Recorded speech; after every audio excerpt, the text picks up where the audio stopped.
You may remember Spain's Mediterranean coast from a slew of spaghetti westerns in the 1960s and 70s, a terrain that was dry, dusty, and deserted. Today, this land next to the Mediterranean Ocean is different. The horizon is being swallowed by a sea made of plastic. A man-made marvel visible from space, 250 square miles of clear plastic greenhouses cover nearly every inch of this arid terrain. A mass amount of something that you can't tell what it is because it's a sea of them. And at parts you thought it was connected to the sea. It was beautiful. I was just amazed at the greenhouse. We stood up on top of a building, and as far as you could see, more or less in all directions, was just solid greenhouse. And you know, greenhouses 3 foot apart. I mean, they are close together. It was solid plastic.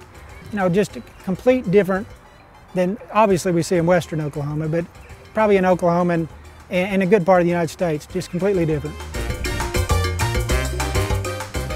The majority of these greenhouses are nothing more than support poles tied together with wire cladding and covered in opaque plastic. Over time, the ceilings have gotten higher and the irrigation more sophisticated, but the basic structure isn't high-tech. A typical Almeria greenhouse. It costs half the price of a tunnel greenhouse and is very well adapted to the local conditions because the structure is very flexible. Which makes it more suited for surviving the region's strong winds. That really was amazing to me that, okay, these greenhouses aren't anything fancy. They're not the glass greenhouses or what you think of big structured greenhouses here in the United States. They're really literally just the plastic, sea of plastic. I'll never forget coming over the hills in southern Spain and seeing row upon row and hill upon hill covered with plastic sheeting for all the greenhouses. It was amazing.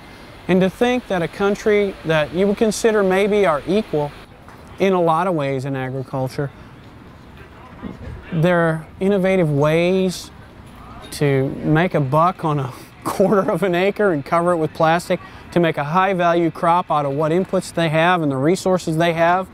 I think they do a better job. On just 3% of the land in Spain, this area, known as the salad bowl of Europe, is producing 35% of all agricultural output. It's possible thanks to government investment that built aqueducts and canals from the snowy peaks of the Sierra Nevada mountains to the arid beach below. It's sustainable thanks to water conservation systems like drip irrigation, water recycling, and hydroponic growing. With the water supply and everything that they're doing with the drip irrigation, anything's possible. I also like the way that they elevated the greenhouses. That way they could grow cooler season crops higher up and they could grow different things throughout the year. Like rungs on a ladder, greenhouses are now climbing the sides of the mountains, looking for cooler temperatures and some sort of production advantage. For companies like La Palma, they'll take any advantage they can get. The tour stopped at Grande La Palma Cooperativa, headquartered in the Spanish town of Motril. La Palma stands in this business definitely still as a cherry tomato company. It's how we made our name, and we are still a leader. We're the biggest cherry tomato company, so to say, even if some Mexicans catching up. But also on the other hand, we are now growing more and more in cucumbers. Being the world's biggest cherry tomato producer is a massive undertaking, one supported by its owners.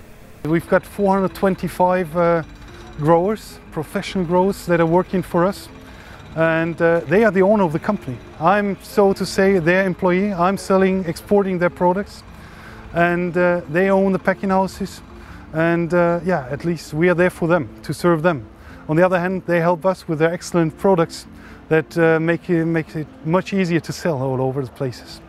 As a cooperative, La Palma has strict rules about its rights to the producer's produce. Only work for that company. Yeah, they are supposed to only deliver their products here to La Palma, to the packing houses, are not allowed to deliver to auctions or elsewhere, or export themselves. This would mean a direct rejection and a yellow card in first and red card, so they would be kicked out of the cooperative if they would fail these rules. So, and they are pretty much aware of this. We are quite attractive for new growers also here to come to and join La Palma Cooperative, because we can offer them a good, a fair package, which means a fair return. And a few cents more per pound, which adds up in a hurry for growers. Getting into the La Palma Co-op isn't easy due to its supply controls and high standards. To keep its competitive advantage, the cooperative employs a research team to create new hybrid varieties, focusing on taste and yield. They evaluate growing techniques using box bees for pollination and looking into biological insect controls, which is also being touted by local experts. So these are inoculated with aphids, yeah, which are infected with a wasp. Okay, these aphids, they have an egg inside. They are parasitized by a wasp. When this small wasp emerges, it will go through all the plants looking for other aphids to lay an egg on them. The standards are getting lower and lower using pesticides. Even the MRLs from the governments all over Europe, they are more and more harmonized, but there are supermarket chains that demand even lower pesticides in their products, and so we have to keep track with that, and that's why it's one way of this is doing growing the plants in hydroponic grounds. It's all part of the La Palma plan to stay competitive. With produce pouring in from places like Morocco, a country that is quickly developing its own plasticulture industry, it's important La Palma and its growers keep pushing the ceilings higher. But obviously, not every farmer in the region belongs to a cooperative like La Palma. For other cooperatives and everyone else, there is another option.